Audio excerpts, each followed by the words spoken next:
jumuiya ya kanisa, Mungu alishaondoka. Kuna mtu ananielewa hapa?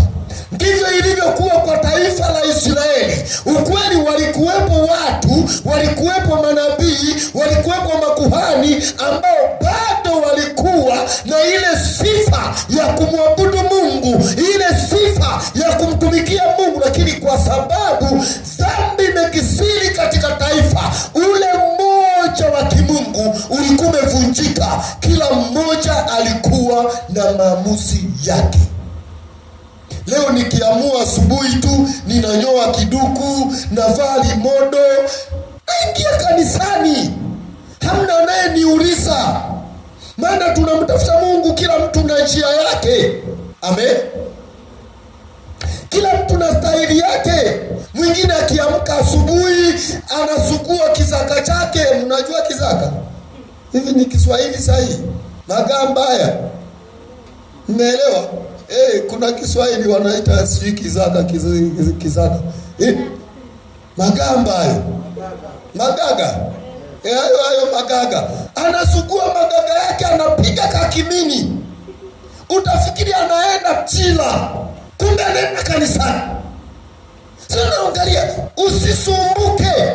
Ule umoja wa kimungu ndani ya kanisa haupo. Mungu amewapa kisogo, ndio maana kila mmoja ana maamuzi yake. Mwingine kwenye kwaya ana mke na kabi mdogo. Tena wengine wamevuka zaidi, sio kabi mdogo tu. Yaani ana sauti ya kwanza na ya pili na ya tatu anaiwinda ili aeneze. Umo ni kwenye nini? Kanisani.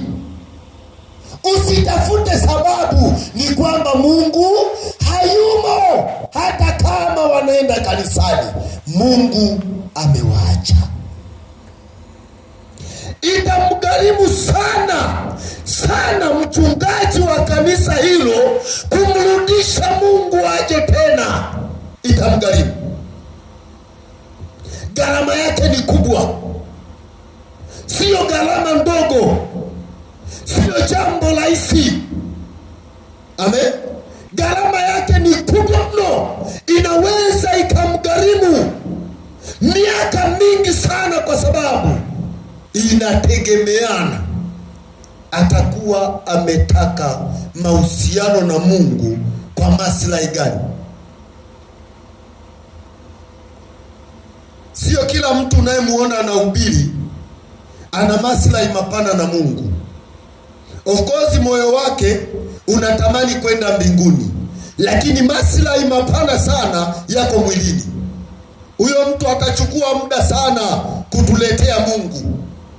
Itamgharimu muda sana, itachukua miaka mingi, kwa sababu kila anapowaza akigusa pale kwa yule mama ndo anayeshika kanisa. Unaona? Ndo anayeshika nyumba ya nani? Ya mchungaji. Yaani kwa mchungaji wanakunywa chai, kwa mchungaji wanakula nyama, kwa mchungaji wanakula wali, ni kwa sababu ya yule mama. Lakini ndani yake hakuna maamuzi ya Mungu, kuna maamuzi binafsi. Sasa mchungaji kumgusa yule mtu ni kujikataa, la kuwa na liwe, ila Mungu ashuke.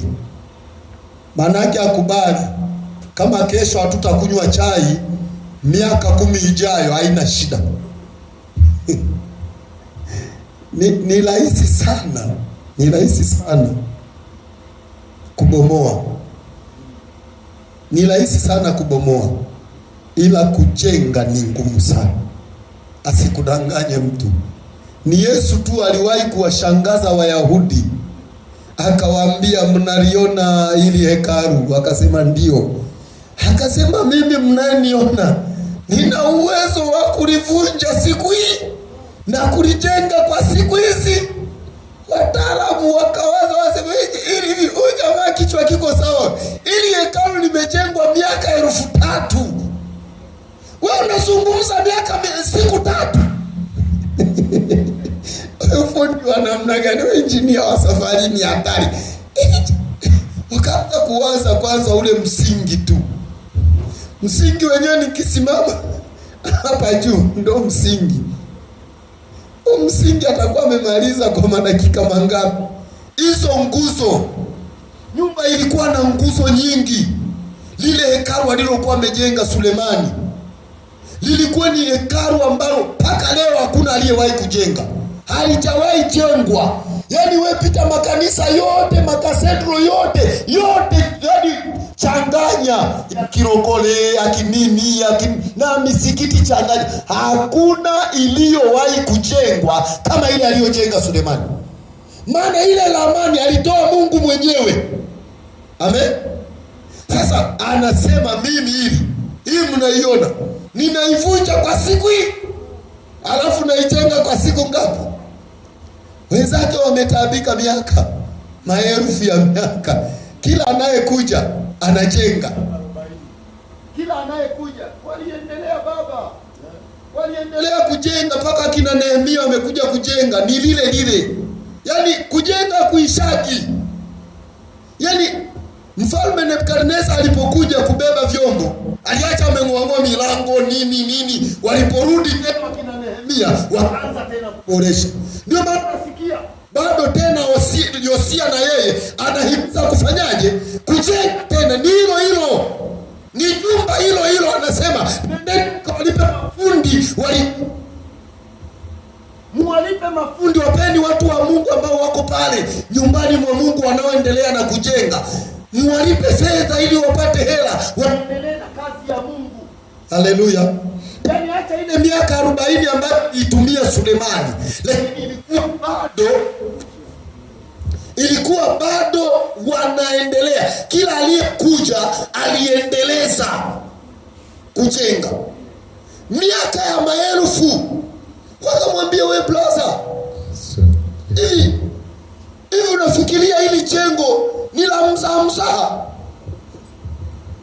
Unadhani hili jengo ni la mzaha? Ni la kuchukulia poa? Siku moja ulivunji, siku 3 ulijenge. Sio jambo la kawaida.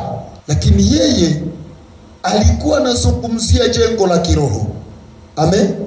Hakulizungumzia lile lijumba la kina Sulemani, alikuwa anazungumzia mwili wake, kwamba huu mwili mnaouona utaangushwa, lakini siku ya 3 utakuwa umejengwa, hautavunjika tena.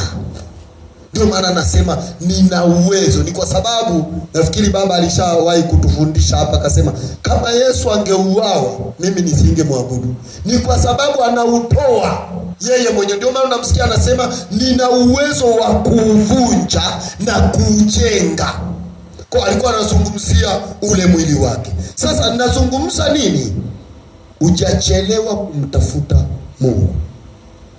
Yosia ameanza kutawala akiwa na miaka 8. Miaka 8, mnapata mfalme wa miaka 8. Hebu kila mtu afikirie huo utawala kivyake. Tunapata rais Tanzania. Ndio maana katiba inasema rais lazima awe amevuka miaka 40 na ngapi? Na 5, kwamba amekomaa hapa. Kisheria kwa nchi yetu ya Tanzania hauruhusiwi kugombea urais kama uko chini ya miaka 45. Hiyo ni nini? Ni katiba. Sasa subiri katiba hiyo mpya wanayoitengeneza, wakimaliza watagombea na miaka 25. Maana jinsi ndo wanavyotaka na wenyewe waingie kwenye nini? Kwenye madaraka. Watu wanafikiri madaraka ni kitu simple. Yosia miaka 8 anapewa ufalme. Ni kwa nini alipewa? Ni kwa sababu ufalme unalithiwa, hauchaguliwi, hawapigi kula.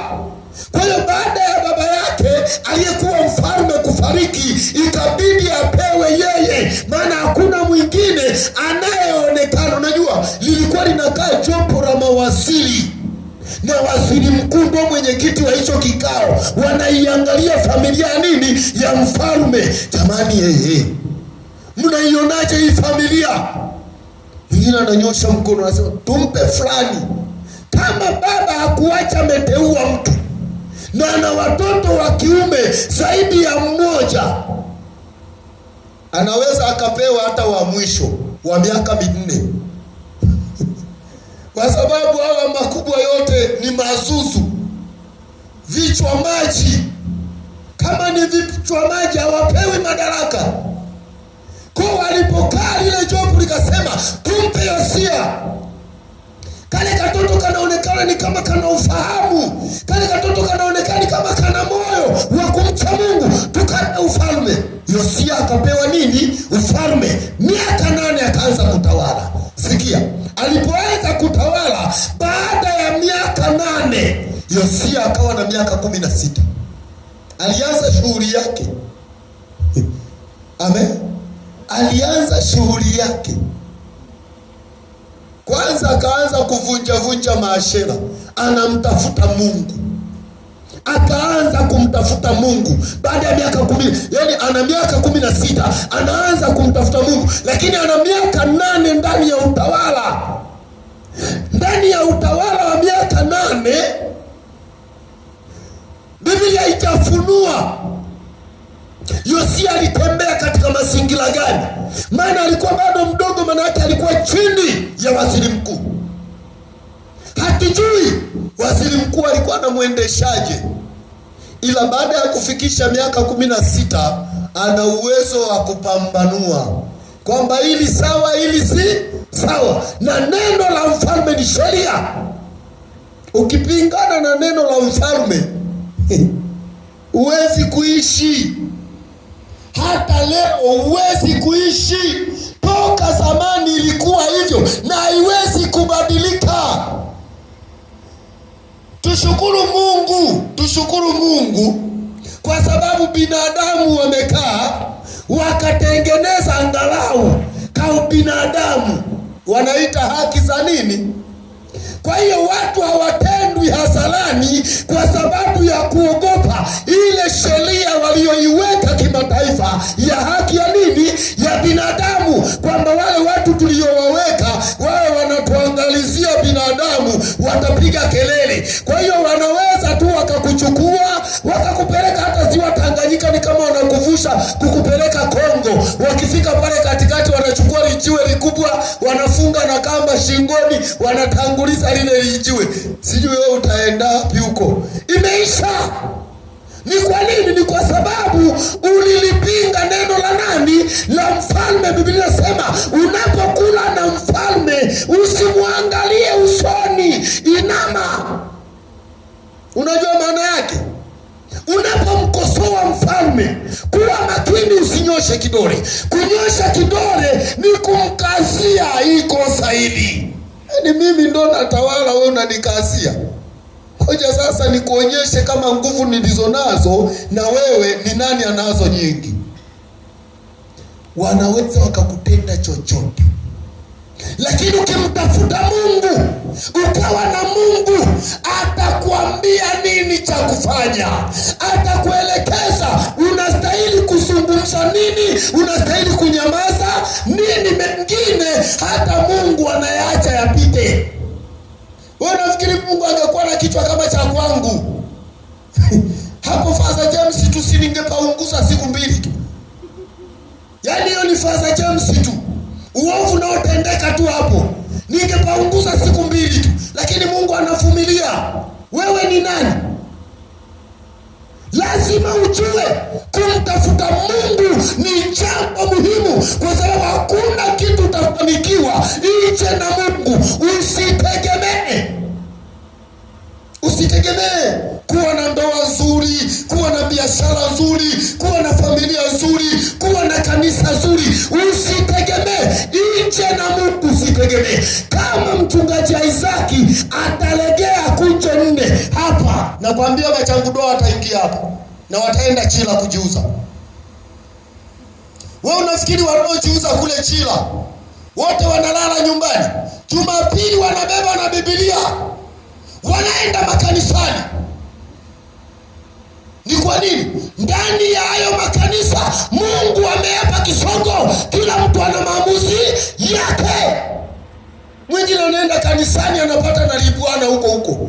Bwana amejibu.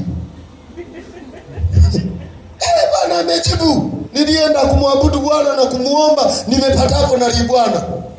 Yaani ameenda kumtafuta Bwana akapata na bwana mdogo kanisani.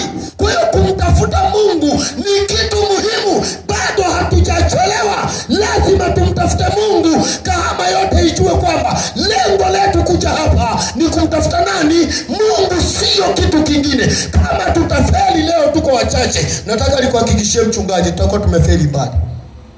Tukiwa wengi tutakuwa tumeshachelewa.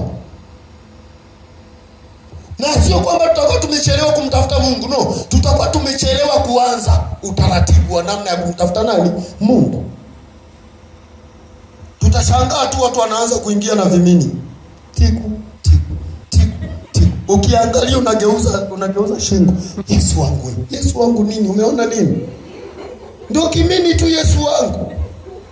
Bado. Ukisikia wamebeba na fundi mitambo, hiyo ndio kimini tu. Wewe tulia. Ukisikia na mwinjilisti wameenda naye, wewe tulia. Ndivyo yalivyoanza makanisa kupoteza nguvu za nani? Za Mungu. Mambo madogo yalipoingia, watu wakaanza kujichagulia. Mtu akija anajua kupiga madrums vizuri, tunaserebuka hapo, tunaingia rohoni. Kumbe tukigeuka hivi, bonge la rasta hatusiangalii. Hatumpi utaratibu kwamba Mungu anatafutwa, kila mmoja na aende kwa utaratibu. Asiwepo miongoni mwenu asienda kwa nini? Kwa utaratibu. Sasa tusipomwambia mtu tukanogewa na ile staili yake ya kupiga drums, tumepotea. Maana tukimwacha mwenye rasta, kesho atakuja mwenye nini wanaita nini? Mwenye modo. Tukimwacha mwenye modo, kesho atakuja mwenye kuregeza. Tukimwacha mwenye kuregeza, wadada wataona, watasema kumekucha, na sisi tunapiga vimini tunaenda. Kumekucha. Kwa nini? Utaratibu wa kumtafuta Mungu tutakuwa tumechelewa. Tutaanza kulia hapa. Bora tulie mapema. Yaani bora tulie mapema kuliko tuje tulie kwa uchungu. Unajua kuna kulia kwa raha. Unalia mambo hayajaribika. Mtu akikuangalia, unaye kwa kujidili, huyu naye kwa kujiliza. Yaani bora waseme huyu naye kwa kufanyaje? Kuliko wakwambie lia mwaya lia. Lia tu, nastahili kulia. Yaani mpaka mtu amejua nastahili kulia, ujue pameshaharibika. Wewe lia tu. Lia tu. Unajua makanisa ya kirokole tumekuwa wastaarabu. Hatutaki kulia. Kanisani kwetu kule Sumbawanga, akasimama mtu akasema, sisi sio watu wa kulia lia. Kasikia moyo wangu ni kama unataka kupasuka. Nikasema, Mungu nisaidie. Labda hii wiki wasinipe kipindi. Tamfumua huyu. Sasa kila mtu anaenda kwa utaratibu. Huwezi kusimama hapo. Wewe mzee, unataka kupasua kanisa la watu. Kuna makanisa ya watu na ya Mungu bwana. Unataka utulie. Nikasema Mungu niache. Hii kisasi takilipa tu. Yaani tapasua huyu. Wewe subiri. Tukakaa, Mungu si Asumani bwana. Baada ya wiki 2-3 nikapewa kipindi tena kitamu. Unajua hakuna kipindi kizuri kama cha Jumapili mchana. Ndio watu wameanza kusikia njaa na kipendaga. Unafumua mpaka njaa inaisha. Nikapewa hicho kipindi. Bwana alikuwa amenipa ka ujumbe kamoja, kanasema umechoka kulia. Hujui kama hata anayecheka na yeye anachokaga. Nikasimama nako, yaani ni kama kasuti ka kuazima. Nikaja nako ni kama katosho na kavutia namna hii. Maana tumaandiko tuchache. Umechoka kulia.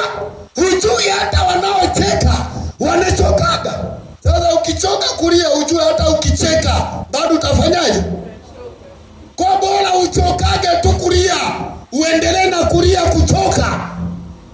Ukipumzika unalia tena, ukipumzika unalia tena, kuliko ucheke mpaka waje wakwambie Mwahego wewe lia tu.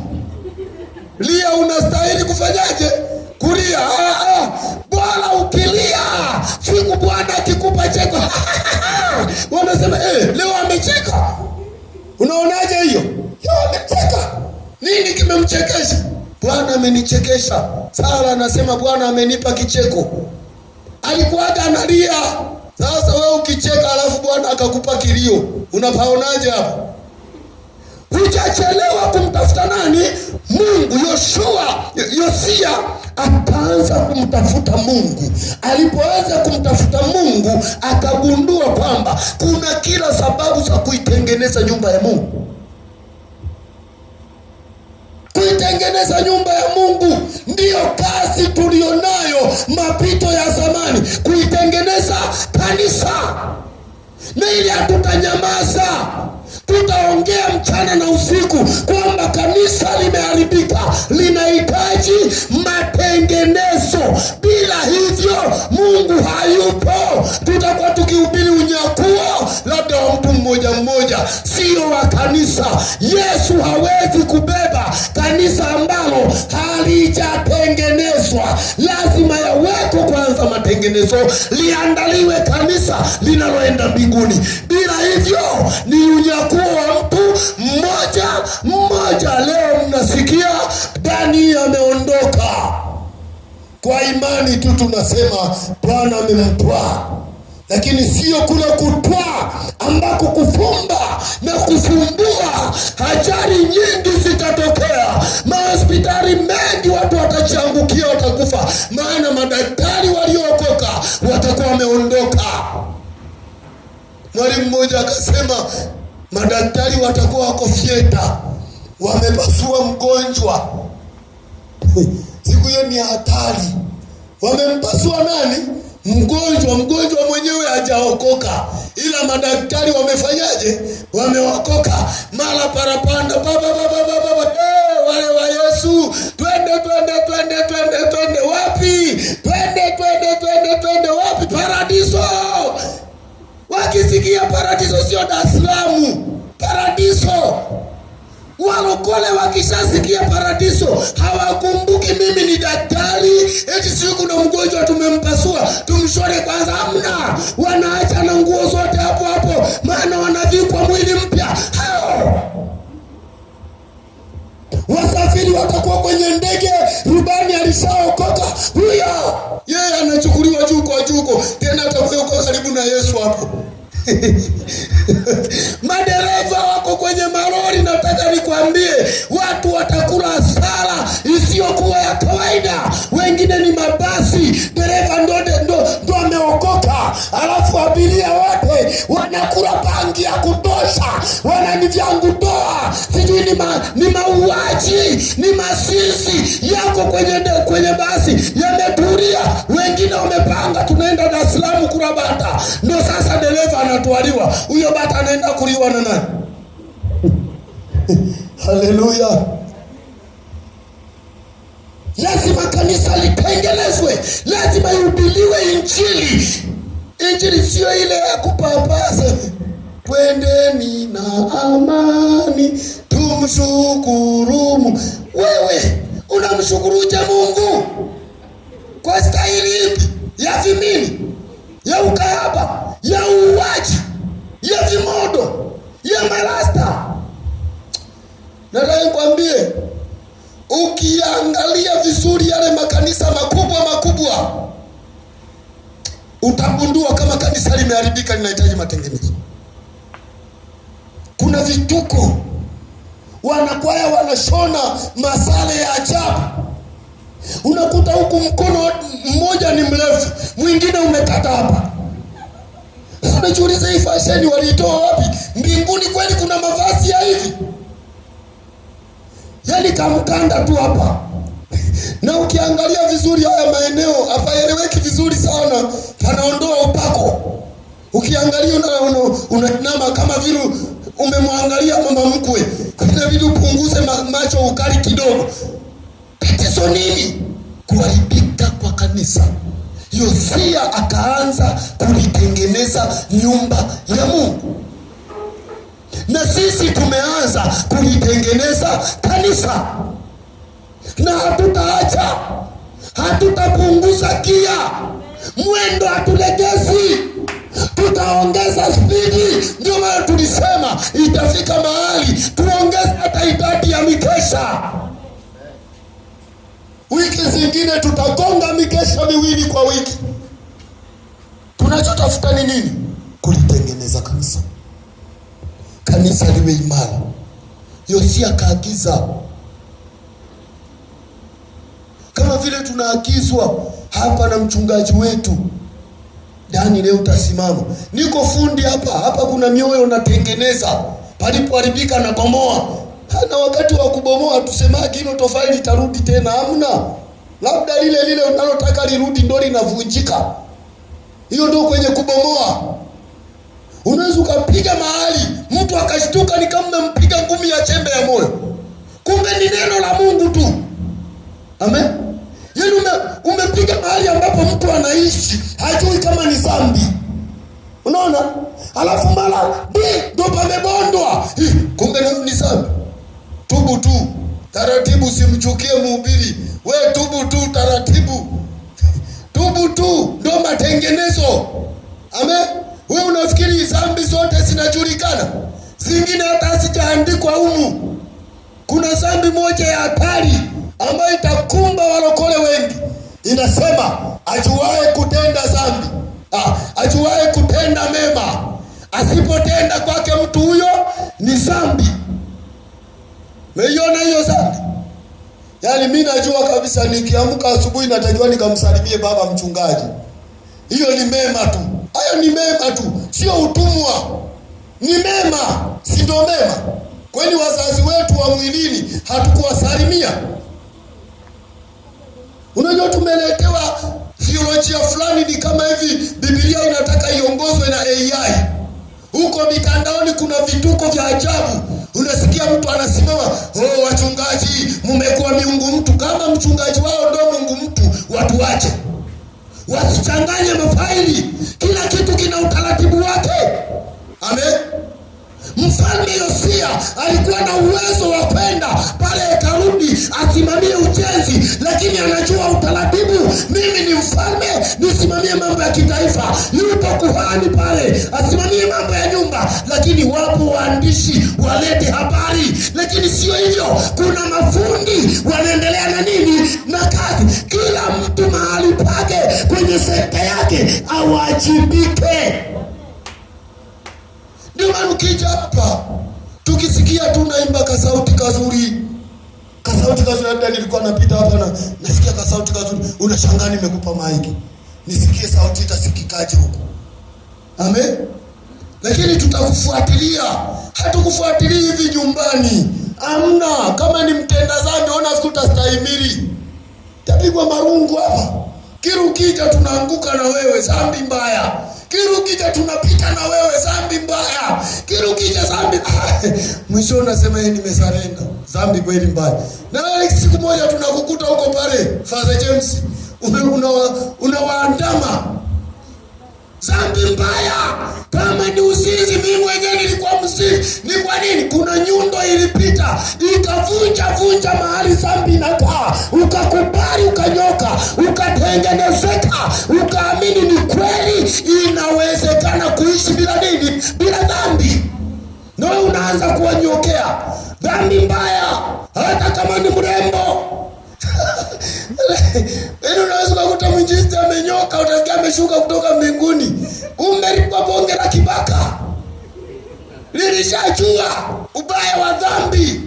Lilikuwa lizinzi, linajua ubaya wa uzinzi. Lakini mengine yalikuwa maana dini tu.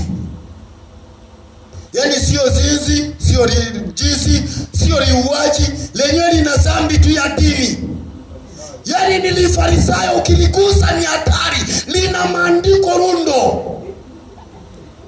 Bwana Bwana analigonga nyundo, linakubali. Unashangaa liko pale Father James, hata kama una dini yako na kwamba utaenda jehanamu, ni kwa sababu liligongwa, likakubali kubondwa, likanyoka, likaelewa kwamba injili, wokovu ni kinyume na dini. Amen. Hujachelewa, bado hujachelewa kumtafuta Mungu. Hujachelewa. Hebu tumtafuteni huyu Mungu. Tumtafute tena kwa kumaanisha, tukiwa very serious. Yaani tuwe serious mpaka waulizane, hawa jamaa wameichungulia mbingu nini? Tunaiona, sio tunaichungulia tu. Sisi tunaiona.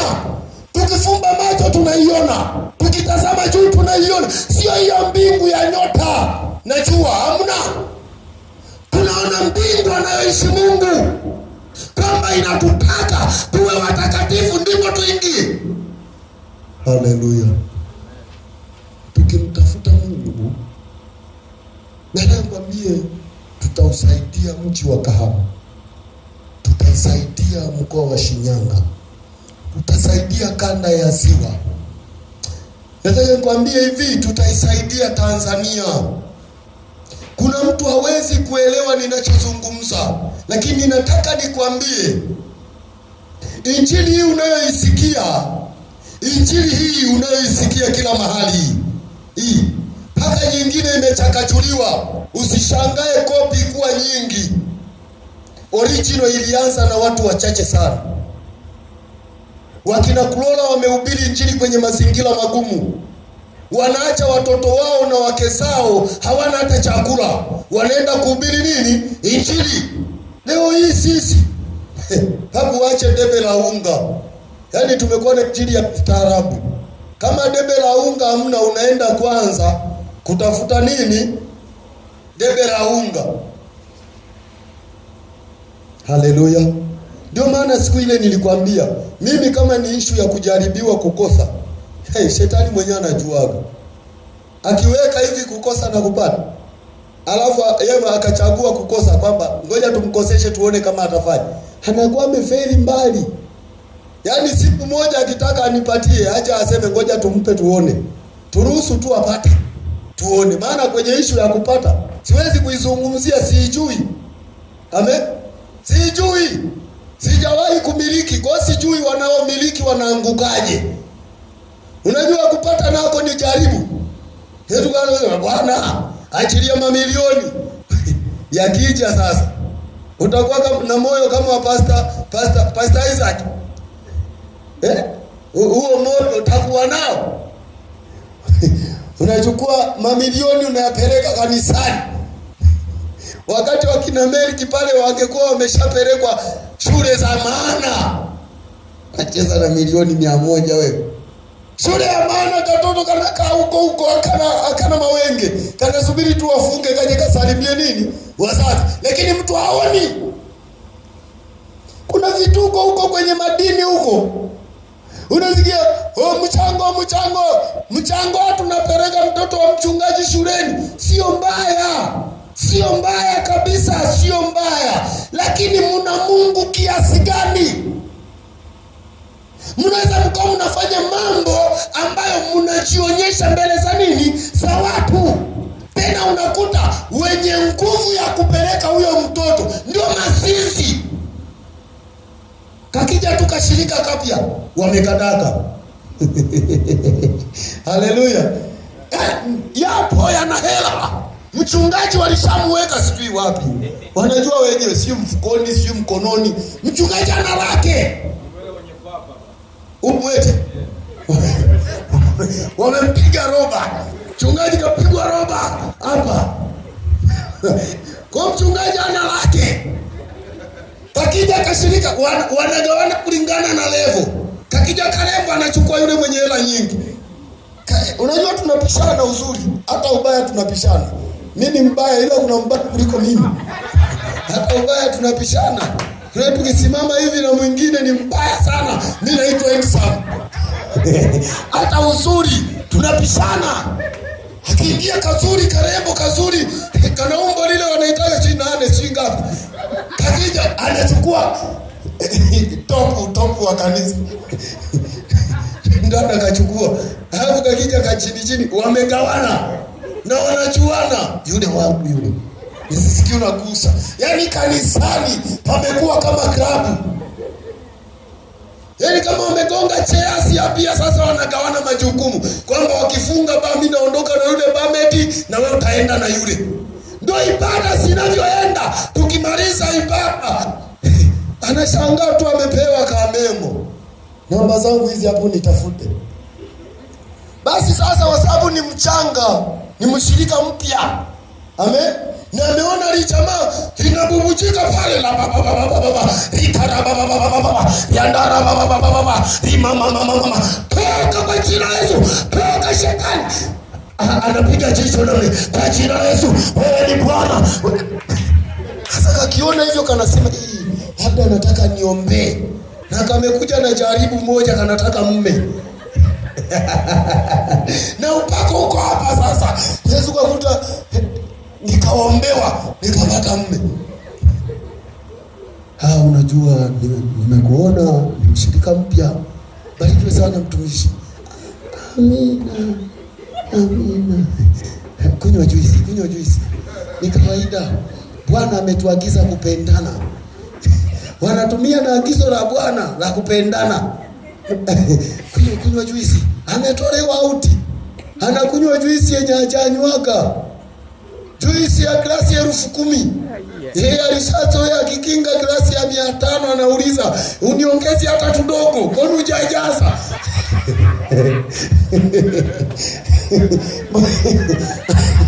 Umeniponja. Ni glasi ni hiyo lakini anasema umefanyaje? Umeniponja. Sasa anakunywa glasi ya 10,000. Kunywa. Mhudumu, leta na keki asinywe. Huyu mtu wa Mungu huyu asinywe hivi kavu. Yaani anajua Mungu yuko hapa, kumbe Mungu ni yeye. Yaani anayeagiza ndo nani? Huyu mtu wangu, yeye ndo Mungu. Kanisani pale mchungaji alishapigwa roba, hana neno. Mwisho wa siku auti mpaka nje. Auti na mtoa nje ya kanisa, nje ya wokovu. Sababu ni nini? Ni kwa sababu Mungu hayumo kanisani. Kila mtu anafanya nalo liona. Lakini kama tutamtafuta Mungu, kakiingia hapa kashirika kapya, baada ya siku 3 kameiva, kamo kanajiombea, wewe ni Bwana, wewe ni Mungu, wewe ni mfalme. Wakati mwingine au mimi naenda sana ni unajitafuta. Wewe ni Mungu, wewe ni Mungu, wewe ni Mungu, wewe ni Baba. Mwishowe unashangaa kameongeza maneno. Ni kwa nini? Tunamtafuta Mungu. Sisi hapa hatuna kusema unajua ukifika hapa utaratibu wa kuomba unaanza na Baba katika jina la Yesu. Sisi tunakemea dhambi. Alafu mengine utakuwa sikilizia. Hivyo dada anaomba. Ni kama nasema wewe ni Mungu, wewe ni Mungu. Ngoja na mimi nianze hiyo. Wewe ni Mungu, wewe ni Mungu. Wewe ni Mungu, wewe ni Mungu. Unashangaa Mungu huyu hapo anasikia anasema huyu anahitaji nimuongezee neno. Unatawala Bwana, uko hapa Bwana. Kumbe amemuona yuko hapa. Wala hatujamwambia kama yuko hapa. Ni Bwana anaongeza neno. Kwa nini? Kuna shauku ya kumtafuta nani? Mungu. Ongeza shauku ya kumtafuta Mungu, kwa sababu haujachelewa bado. Bado hatujachelewa. Tuongeze bidii ya kumtafuta nani? Mungu.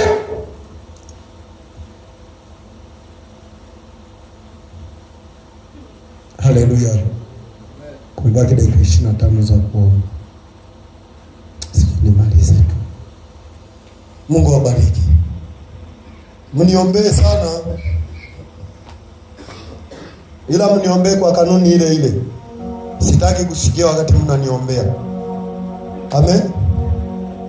Mimi sitaki kabisa usikie unaniombea. Ukiniona niko karibu na nyamaza. Labda umefurikwa tu. Ila ukitegemea eti kwa kuwa msogea hapa ngoja nimtaje ili asikie ajue na muombee. ndio kwanza naanza kuombea mbali na wewe. Kila nikikuona natanua, napitia mbali, kwa sababu naogopa kuota mapembe. Watu wengi walipoinuliwa waliota nini? Mapembe. Shetani naye alianzaga kuota mapembe. Sio mapembe yale wanamcholaga hivi, kiburi.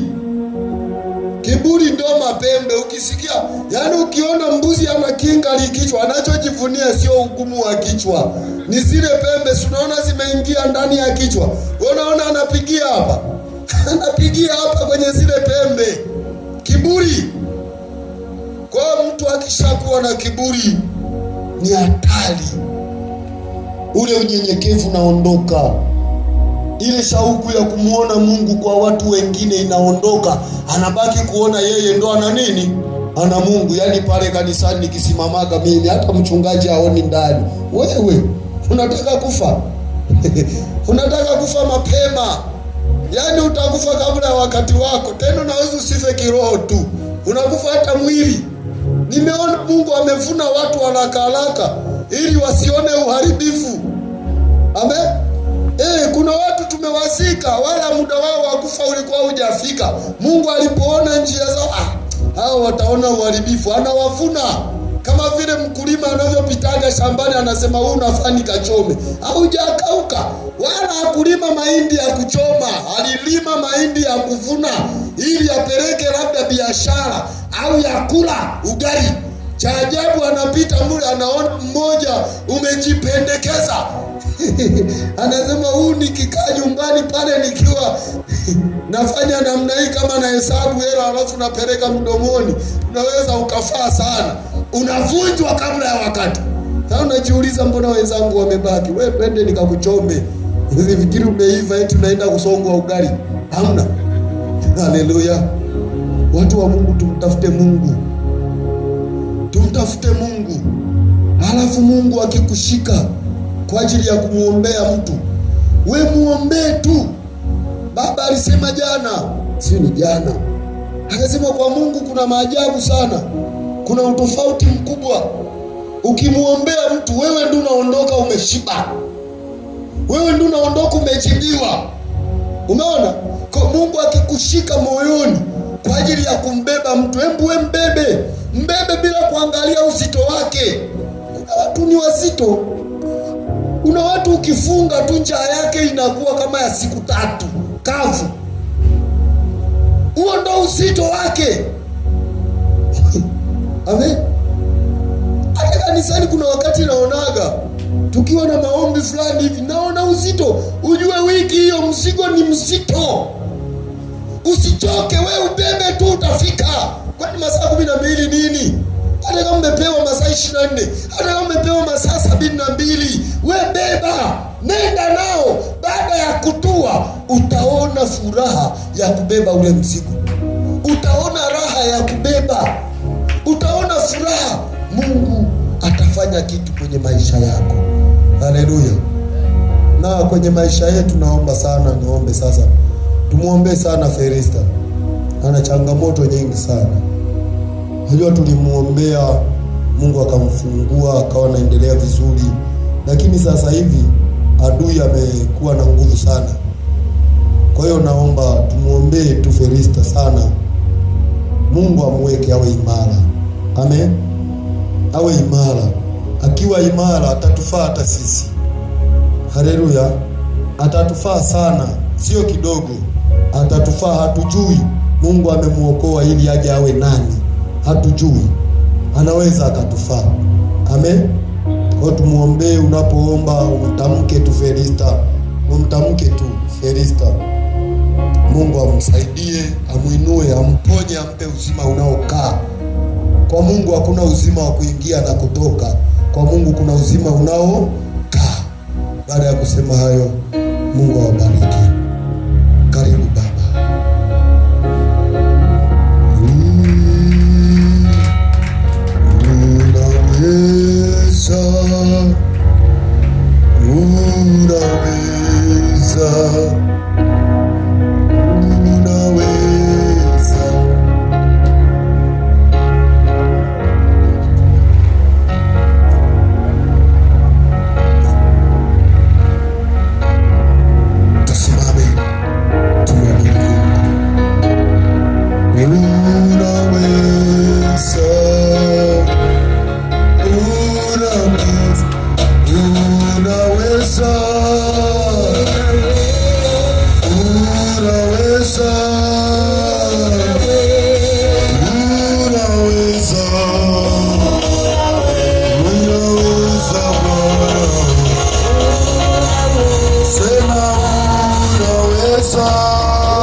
Wewe unastahili, wewe ni mwenye nguvu.